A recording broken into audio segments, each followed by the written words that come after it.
This is the walnut stave that's very curved, and the growth rings are about ½ inch apart there, very thick. I've noticed that they show up best on this rough sawn face. I cleaned up one of the other bits with my spoke shave and it was much harder to see. So what I might do is draw along one of the rings with my pencil, which will help me follow it better. Might end up doing a saw job on it. It's this ring here.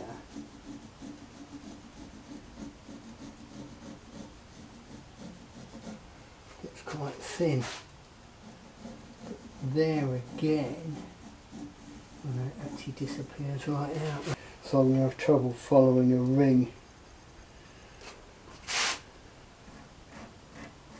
There it comes out there. You've got a real big kink here. I think this end was the rooty end, but maybe if I shorten this stave I'll still have a decent bow that I could follow a growth ring on the back.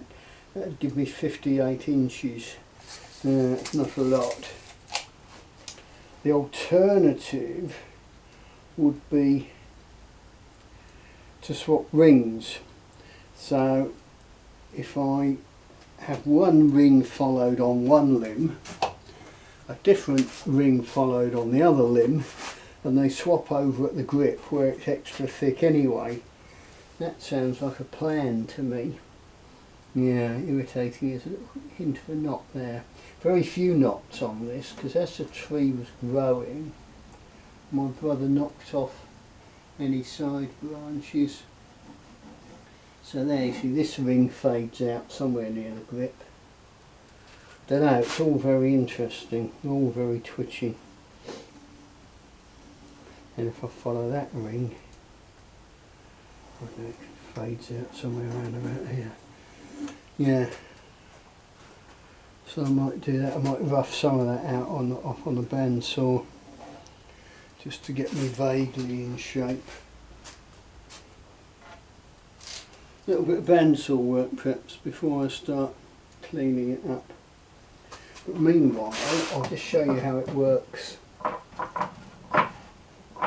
with the spoke shave and the draw knife. Give you a feel of what the wood's like.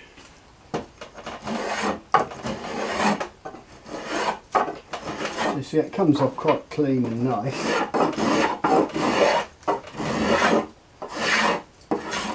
Interestingly, where it's dried, this was a flat face, it's now slightly concave.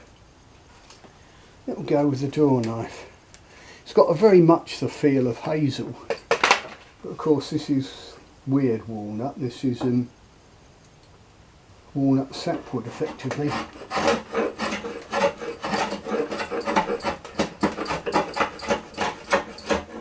There you can see how concave that is.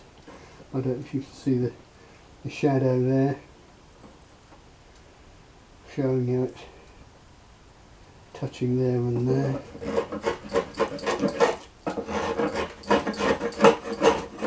Don't know if that's visible. I think we're going through a ring there, so you can see that's one ring. There's this pale island round there, and that's another. It'll be interesting. Oh, there's a funny thing there. Look, this is. If you can see that, it's buckled up in a. I think that's actually lifted. Let's have a little pick at that, because the implication for that is that. Yeah, look. There you go. It shows that. Right. I never know whether it's the early growth or the late growth that makes the ring. You know, it's where it goes from one to t'other, and one is stronger than the other. But that has really shown it, which is why you want a single ring on the back of a bow. Generally, where it's a whitewood bow, you know, sort of ash or hazel or walnut in this case. because you can see the way that's separated. That ring, that part of the ring is obviously weak, and if that was on the back of the boat, you'd have no integrity at all. And I think that is, I'm not sure if that's a line of the ring or what. It's certainly weird, isn't it? I've seen Osage that will split along a ring, but that is freaky funky weird. What I might do is effectively chisel that out, try and pop the whole ring off. Be a lot quicker than messing about with a spoke shave. Very interesting. That's the joy of it. You know, I've been mucking around making bows for, well, I was 69 in December. I must have started it when I was, I don't know, 9 or 10, something like that. So best part of 60 years, and you're still seeing new stuff. I shall tinker around with this and see how it goes. I was speaking to my brother actually yesterday, and he was saying, oh, don't be obliged to try and turn that into a bow because it wasn't nice looking wood. And I said, no, I don't mind, I'm just doing it for the fun of it. And that's exactly why I'm doing any of this. Yeah, this is very weird. It looks like that smooth curve is following a ring, but then it just doesn't want to carry on splitting out anywhere. I don't know, maybe it was a local discontinuity. I think the only way I'll find out is just carry on working the wood, but sort of bear in mind trying to be sympathetic to that sort of thing, which is tricky because when you work a piece of Osage and the rings are just glaringly obvious and they're like alternate chalk and cast iron, and yeah, you really need to follow a ring with Osage, but it's relatively easy because they're so obvious.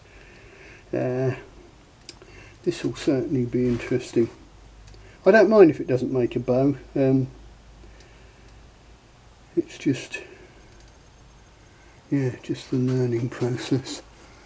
I did have an offcut of this which I trimmed down and shaped up as a crossbow prod for one of the guys on Primitive Archer, and it felt pretty good.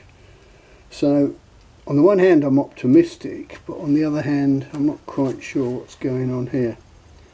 That will probably do for now. I've done some more with a draw knife, but it's quite hard work. And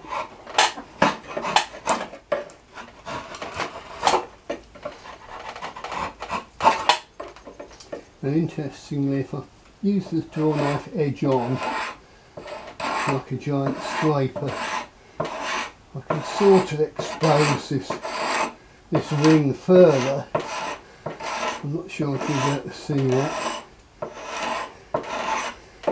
but it was this sort of feathering shape was there. It's now moved it out to here, but interestingly, if I touch this smooth face, it turns it light as well, so it's virtually impossible to see the ring.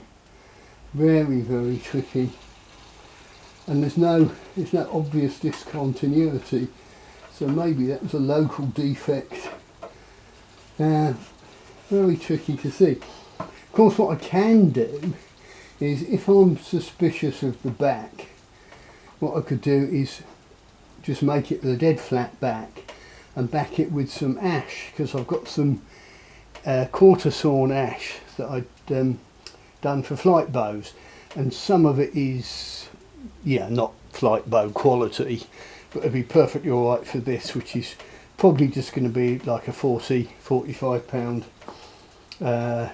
wide flat, you know, sort of primitive for field shooting. Yes, actually it's quite handsome wood. Up here we've got a couple of pin knots. When I say handsome, I mean it's, I just like wood, don't I? Stroke the wood. Yeah. it's fun to work. It's given me a bit of exercise as well. It's quite tough digging into that. Oh, get in there, my son.